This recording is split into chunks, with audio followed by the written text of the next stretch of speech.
we are going to learn about motors. So basically there are two types of motor. One is AC motor and one is DC motor. We all know that AC motor consists of electric alternative current and DC motor consists of direct current. So basically today we are going to learn about the components, main components of a motor.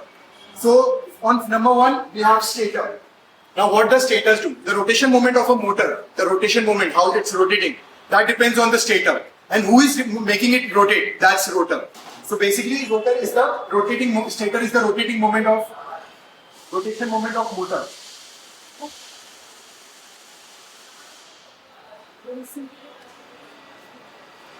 The rotation of motor depends on the stator.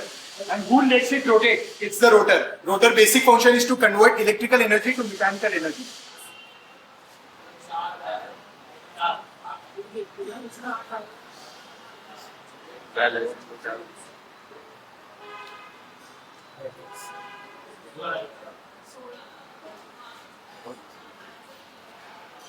So basically, the energy which is coming inside the motor, it's electrical, but it needs to be mechanical to make it rotate. So what the stators do, it provides the current to temporary magnet, and the temporary magnet converts, connects to permanent magnet and makes it a rotational movement. Like this.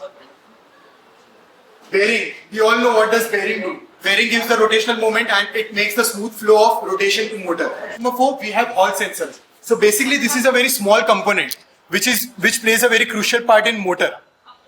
Now what does Hall sensors do? Hall sensors basic function is to sense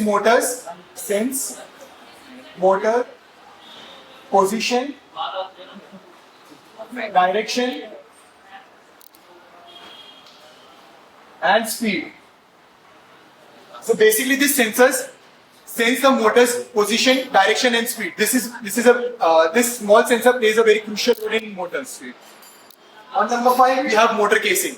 Now this is very heavy and it needs a good wear and tear. So giving it a motor casing is very important.